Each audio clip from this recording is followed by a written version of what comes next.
Hey, this is Dave DeCamp from antiwar.com. This is anti-war news for Monday, July 15th, 2024.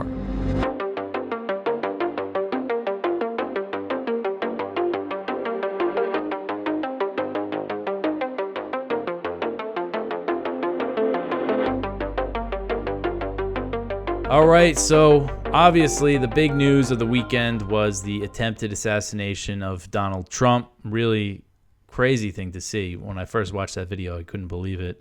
Really sad that a bystander, someone just attending the rally, was killed.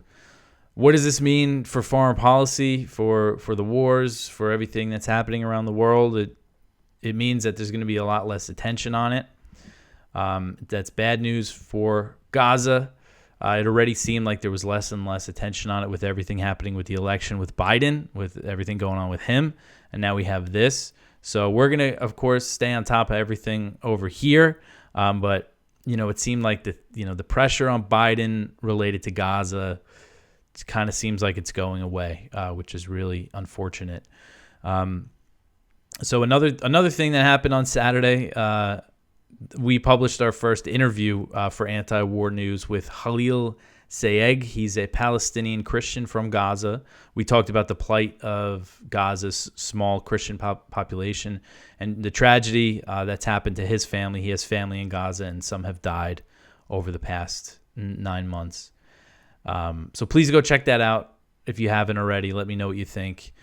A lot of stuff happened this weekend, not related to the shooting, so let's get into that. A lot of stuff to go over here. So the first story, Israel is not sure if it killed Hamas's military commander. So the big news related to Gaza from the weekend was on Saturday, Israel bombed the Al-Mawasi camp, this was the big so-called safe zone that Israel kept telling Palestinians to go to, and they launched a major bombing of it, claimed that they were targeting Hamas's military commander. So Israeli Prime Minister Benjamin Netanyahu has admitted that he doesn't know if an Israeli bombing of a tent camp, the Israeli military declared a safe zone, killed Mohammed Daif, who is Hamas's senior military commander. Gaza's health ministry said the strike on the Al-Mawasi camp killed at least 90 Palestinians, more than half of them being women and children. The Israeli Defense Forces, IDF, had told Palestinian civilians evacuating from Rafah and Khan Yunis to take shelter in the camp, which has come under multiple Israeli attacks. This isn't the first attack on this so-called safe zone, but this does appear to be the biggest attack. So Shaima Farwane, a 16-year-old Palestinian girl who witnessed the massacre, described the scene to Mondo Weiss. She said, quote, "A leg hit me and I saw dismembered bodies a few meters away. I saw a young child screaming. He lost his lower limbs and was crawling on his hands and screaming. The bombs didn't stop, and suddenly the boy disappeared. I saw how he vanished before me while we ran and lowered our eyes to the ground, unable to do anything but run," end quote. That's a 16-year-old girl who's describing that, who had to live through that.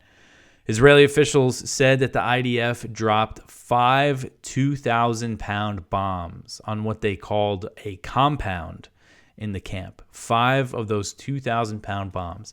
You look at the pictures of the aftermath. You see the tents around on the outside area. You see, it looks like there was some sort of structure, but looks pretty small. Nothing I would call a compound. And then the IDF claimed that it targeted Daif and Rafah Salameh, who is the commander of Hamas's Khan Yunis brigade. Hamas denied that Israel targeted them, saying that it was an excuse to justify the massacre. So on Saturday night, Netanyahu said that he was not absolutely certain if Daif and Salameh were killed, but said the bombing of the camp was good for Israel either way. Netanyahu said, quote, "Just the attempt to assassinate Hamas commanders delivers a message to the world, a message that Hamas's days are numbered. And this is what I will be doing next week at the U.S. Congress. I will deliver Israel's message to the United States and the entire world," end quote. So he's saying, if we didn't kill him, we still sent a good message here by slaughtering all these women and children. So on Sunday, the IDF also said that it was not sure if Daif was killed. IDF Chief of Staff Lieutenant General Herzi Halevi said, quote, "It is still too early to summarize the results of the attack, which Hamas is trying to hide," end quote. So Deif is believed to be the architect of the October 7th attack on southern Israel. He has apparently survived 7 previous Israeli assassination attempts on his life, including a 2014 Israeli strike that killed his wife, his 7-month-old son, and his 3-year-old daughter. Because of the assassination attempts, it has long been believed and assumed that Deif lives down in the tunnels. He's a very shadowy figure. There's only like 2 pictures of him. He never makes public appearances, and this is going back before October 7th. And according to U.S. intelligence, the majority of the tunnels under Gaza are still intact. So that has me thinking that he's not going to come up from those tunnels and, risk being spotted. He wasn't going to do that before October 7th. I'd be surprised if he did that now. So similar to Sinwar, the head of Hamas, he's believed to be down in the tunnels, and similar thing. He was always hiding out too before October 7th. So definitely not going to believe, take the Israeli military's word for anything when it comes to this. All right, so the next one here, Palestinian with Down syndrome left to die by Israeli soldiers. All right, so this article's from Middle East Eye. This is one of kind of the most horrific accounts that I've read. Just a warning. I mean, this is really brutal stuff here. Desperate screams as he struggled to free himself from a combat dog unleashed by Israeli soldiers. This is the last image Nabila Ahmed Bar recalls of her son Muhammad, 24, who had Down syndrome. The Palestinian family were hiding in their home in eastern Gaza City's Shujaiya neighborhood when Israeli troops stormed it, Bar told Middle East Eye. Dogs were sent in first, which attacked Muhammad and started mauling him. Soldiers then expelled everyone from the house except for Muhammad, who was taken to a separate room. Unable to see him, Bar could only guess his fate from the screams as she was forced to leave the area at gunpoint. 7 agonizing days of waiting passed before Israeli troops finally withdrew from Shujaiya. The family rushed back to the apartment on Wednesday. They found Muhammad's decomposing body with worms eating his face. She said, quote, "I cannot stop thinking of his screams and the image of him trying to free himself," end quote. She said that his Down syndrome was severe. His mental development was at the level of a baby, just explaining how she would take care of him, how he was very innocent and he didn't understand what was happening, and they were displaced several times. Just so horrific. And essentially the story is that they were in this house. The Israeli troops went in to raid the house. The dogs went first, attacked him. They moved him to a separate room where he was screaming, and then the Israeli soldiers claimed that they were trying to treat him and that a doctor went in there and that the screams stopped eventually, and his mom thought that they gave him a sedative and just kind of left him to die. So just awful stuff. The next one here, scores of bodies found as Israel withdraws from Gaza City's Shujaiya. So this is the neighborhood that the Israeli military withdrew from. And this article's from the New Arab, essentially just saying that they left many bodies behind. Around 60 bodies were found under the rubble of Gaza City's Shujaiya neighborhood. And they just left it in ruins, even more so than it was before the latest attack. All right, so the next one here, Netanyahu reverses key ceasefire concession. So Israeli Prime Minister Benjamin Netanyahu has reversed a key concession made by Israel during ceasefire negotiations, and this was reported by CNN, citing an Israeli source. So the source said that Israel had previously agreed to allow Palestinians to have unrestricted access to North Gaza during any potential ceasefire. But last week, Netanyahu told his negotiators to add the condition that armed men aren't allowed to enter the north. So this was included in Netanyahu's list of non-negotiable demands that he released last week. I didn't realize until this story that this was also another kind of throwing a wrench into the works. He said, quote, "There will be no return of thousands of armed terrorists to the northern Gaza Strip," end quote. In the negotiations, apparently they made it more explicit, more specific of a demand. The CNN report said Netanyahu's new demand could potentially upend the negotiations, and he's made other similar demands, like the thing I covered last week. It was he's saying, you have to stop weapons smuggling from Egypt to Gaza. And Egypt says, okay, we'll build a wall underground. And the U.S. says, okay, we'll pay for it. And then Netanyahu comes out and says, we want to maintain control of the Israel-Egypt border indefinitely. And so this is just him, I think, still trying to stall and push back and sabotage the chances of a deal. It's just another way that he's doing it. All right, so the next one here, Israeli army unit the U.S. did not sanction is shaping Gaza forces. So this article is from CNN. Former commanders of the Netza Yehuda battalion, an Israeli military unit that has been accused by the United States of gross human rights violations against Palestinians in the West Bank prior to October 7th, have been promoted to senior positions in the Israeli Defense Forces and are now active in training Israeli ground troops as well as running operations in Gaza. So this was that group that, if you remember this story, the State Department, there's all these reports. The State Department's going to sanction an Israeli military unit that's in the West Bank because it found that they committed gross human rights violations, including killing an elderly Palestinian American. They left him outside overnight or something, and he died of the cold. It wasn't clear. It was something with his health that he died of while they were, abusing him and held him captive. So among CNN's findings was rare whistleblower testimony from a former soldier of the unit who described a command that encouraged a culture of violence, an issue identified by U.S. State Department investigations. So essentially, these guys are now, they've been promoted into higher ranks of the IDF. Maybe this is one of the reasons why the U.S. chose not to sanction them, because if they sanction them and the commanders, and then that means, we wouldn't be able to give aid to, the rest of the IDF units that they're in now. And, this was one of those things. These reports came out that they were going to sanction this group, and then Netanyahu and all these Israeli officials worked against it, and they got their way. All right, so the next one here, Palestinian mother killed by Israeli missile in the West Bank. This article is from Haaretz.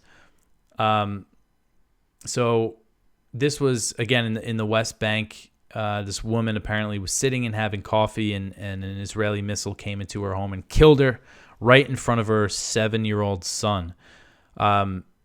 Tol Karm is beginning to resemble Gaza in terms of the vast destruction and devastation the Israeli forces inflicted over the past few days on the West Bank city's 2 refugee camps, the Tol Karm camp, and even more so on Nur Shams. That includes the home of the Damari family. The family resides in a small apartment on the 2nd floor of a building housed by refugees in the Tol Karm camp. Though from the outside the building looks like just another refugee hovel, inside the family home was exquisitely maintained down to the last detail. 2 small bedrooms, one for the only child, a boy, the others for his parents. Anyway, they describe how nice it is inside the apartment, inside the kitchen, and then a missile went into the kitchen when she was sitting and having coffee, and again, she was killed in front of her 7-year-old son. And this is just a demonstration of the violence in the West Bank. And there's been something like over 550 Palestinians killed by the Israeli military and security forces, as well as Israeli settlers. All right, so the next one here, the U.S. launches heavy strikes in Yemen. So the U.S. has launched several rounds of strikes on Yemen over the past few days as its war against the Houthis in the Red Sea continues. So U.S. Central Command reported fresh strikes on Houthi-controlled Yemen, which is where most of the country's population lives. And these strikes were recorded on July 11th, July 12th, and July 14th. So quite a bit. And Yemeni media reported the attacks each day and described them as joint U.S.-British strikes, although it's unclear if the U.K. was involved. I think pretty much since they started this bombing campaign, they describe it as U.S.-UK aggression, and the U.K. is involved, giving support in other ways probably. So in the latest attack on Sunday, Yemen's Sabah news agency reported 3 strikes in the Red Sea province of Hodeidah, including 2 on the airport. There's no indication if there were casualties. There's very little information about these strikes in Yemen. It's really hard to get much. Very little attention has been on this lately. The fact that the U.S. is still bombing Yemen and it's just, these Houthi attacks on shipping continues. So CENTCOM typically claims that its strikes destroy Houthi drones or some other type of military equipment that it deems a threat. There was the one big bombing where there was a lot of civilian casualties. That was on May 30th. And according to the Yemen Data Project, 16 Yemeni civilians were killed, and those were joint U.S.-British airstrikes.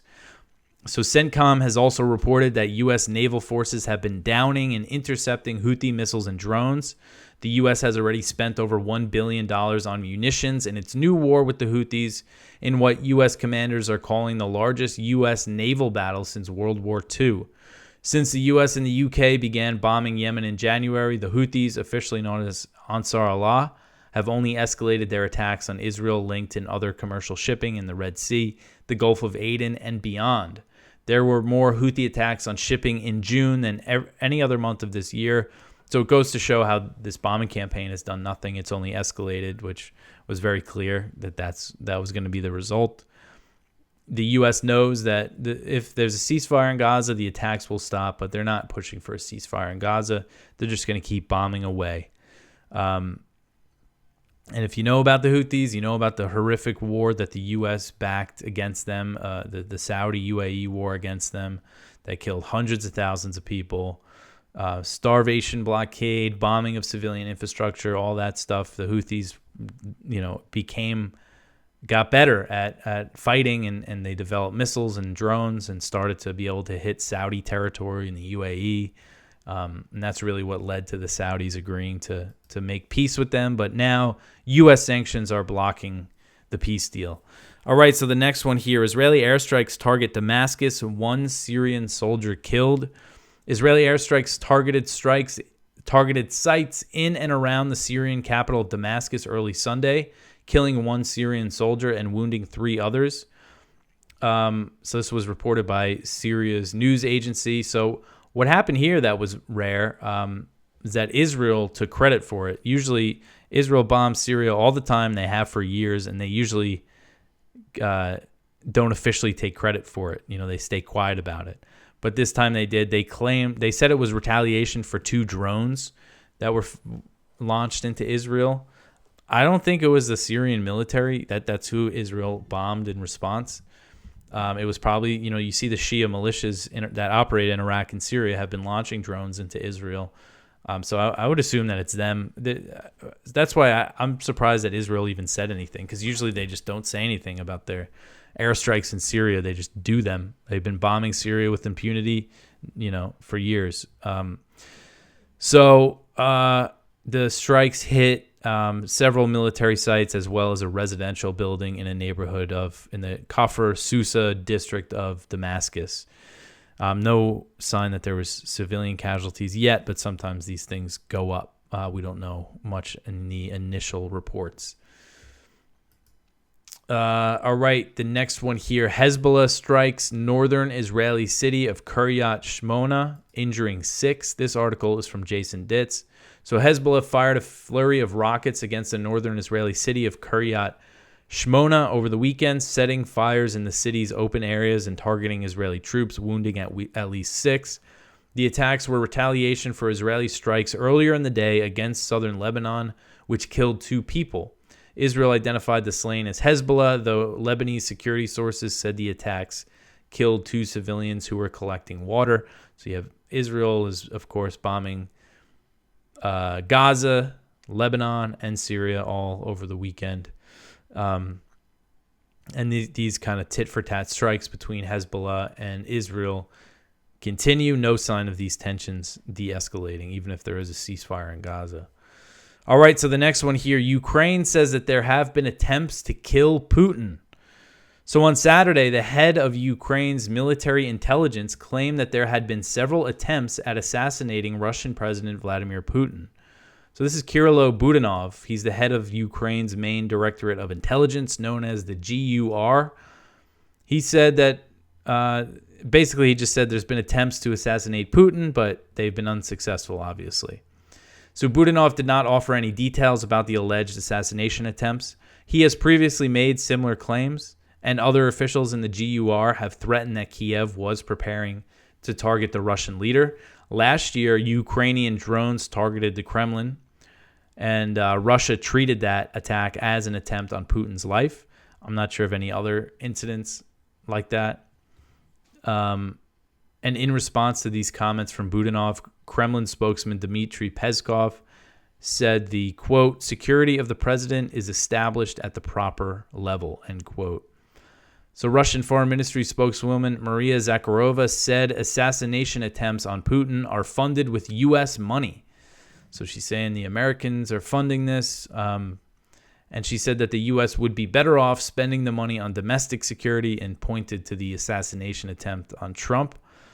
So there was some very interesting reporting last year from the Washington Post about the CIA, the U.S. support for the GUR, and for Ukraine's other intelligence service, the Security Service of Ukraine, the SBU. That report said that since 2015, the CIA had spent tens of millions of dollars on the GUR and the Security Service of Ukraine to turn them into potent allies against Moscow. And one former U.S. intelligence official described the GUR as our little baby. And the report said that the SBU and the GUR had been involved in dozens of assassinations against Russian officials in Russian-controlled Ukraine. They've killed alleged Ukrainian collaborators and Russian officials and civilians deep inside Russia. And they did all this while maintaining U.S. support. And, you know, the attacks inside Russia happened in recent years, but there's also assassinations, you know, in the Donbass during the civil war there that broke out in 2014 after the coup that ousted Yanukovych. So Budanov kind of talks a lot of, you know, this is probably him just, you know, some of his psychological warfare, I would guess. You know, besides that drone attack again, I mean, what kind of attempt did they make on Putin's life?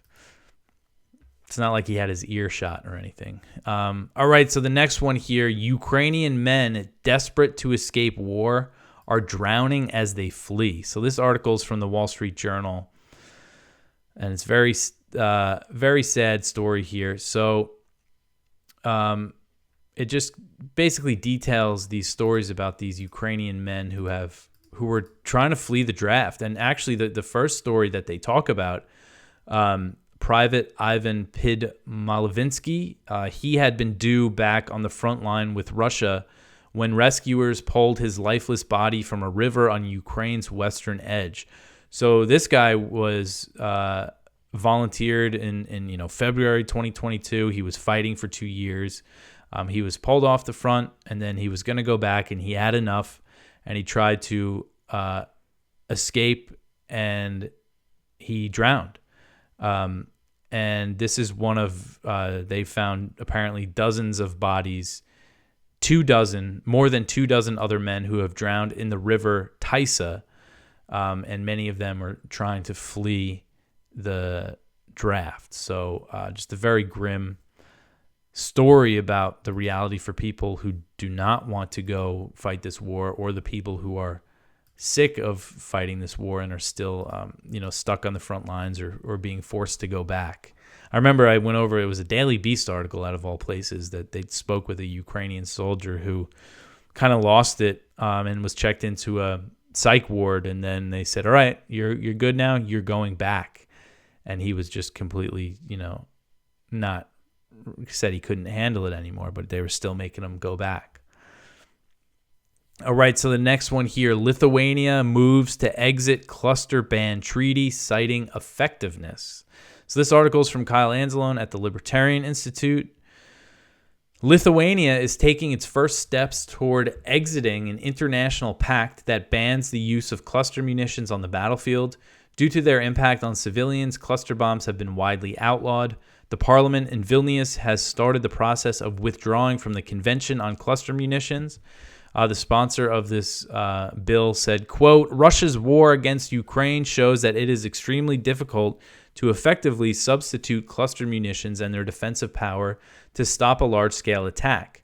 By replacing standard munitions with cluster munitions, the amount of munitions needed to achieve the same effect is significantly reduced, end quote. So this is something that, the U.S. Has opened this can of worms by sending all these cluster bombs. They're short on conventional artillery shells. Let's, dump all, they've probably sent hundreds of thousands, maybe millions of cluster bomb artillery shells into Ukraine at this point. Probably not millions, probably hundreds of thousands. But, and cluster bombs are banned by over 100 countries, over 112 nations sign on to this treaty because they kill and maim civilians. They spread these small submunitions, or they call them bomblets. Some of them are like the size of a baseball. They spread them over a large area, and many of them don't explode, so people find them, and it's usually children or people in rural areas, farmers, that come across them and lose a limb or are killed by them.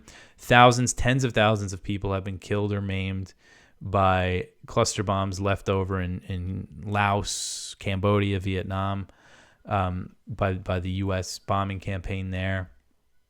The numbers are crazy. Like the number of people who have been killed, after the war by these unexploded munitions. I mean, they dropped so many of them during that war. But this is something, you figure Ukraine's being littered with these things as well. So now Lithuania is moving to exit this treaty. All right, so the last story here, North Korea responds to NATO's Asian shift. Another one from Kyle. We haven't talked about North Korea in a while. Pyongyang promised Washington and its allies that they would pay an unimaginably harsh price for its increasing military presence in the Pacific. At last week's NATO summit, the bloc agreed to step up its military activity near North Korea. Signed by NATO's 32 members, the statement called on the alliance to build ties with partners in the Pacific, namely Australia, Japan, New Zealand, and South Korea. They accused North Korea of fueling Russia's war by providing military support. Recently, Putin went over there. They signed some deals. So North Korea reacted sharply and said, and also during the summit, the U.S. and South Korea signed an agreement on the use of nuclear weapons. So Yoon, the president, has been looking to get some kind of agreement, some more guarantees that, South Korea is under the U.S. nuclear umbrella. And there's no real details about this agreement. They haven't shared them publicly. But they say that it provides a solid foundation for enhancing extended deterrence cooperation in an integrated manner. So, of course, North Korea described the agreement as provocative. And in a statement carried by North Korea's state media, the defense ministry said, quote, our enemy's nuclear threat, which is ever escalating in an offensive and frantic manner, urgently requires the DPRK to further improve its nuclear deterrent readiness. We know what we have to do, and we will continue our activities necessary for it, end quote. So saying that they have to improve their nuclear deterrent readiness. So tensions are still very high on the Korean Peninsula. So that is it for the news for today. Please go check out our viewpoints. One from Casa Muadi, why the West Bank is on the verge of economic collapse. One from Ted Snyder, NATO summit's declaration, fiction versus reality. One from Medea Benjamin, similar to Biden, NATO is aged, unfit for leadership. Biden's actually older than NATO. One from Jerry Condon, nuclear war is imminent. And one from James Carden, NATO's bridge to nowhere. So please go check all of that out. And again, go check out my interview with Khalil Sayegh, which I posted. It's in our blog. If you're watching that, wherever you're watching or listening to this, you could find the interview. It was the last show that was posted. So yeah, please check that out. But that is it for me. I'm trying to think, is there anything else I wanted to mention? I don't think so. But if you want to support this show, share it, tell your friends about antiwar.com, like and subscribe. Follow us on Instagram, on X, and all that stuff. That helps out. I will be back tomorrow with some more news. Thanks for listening.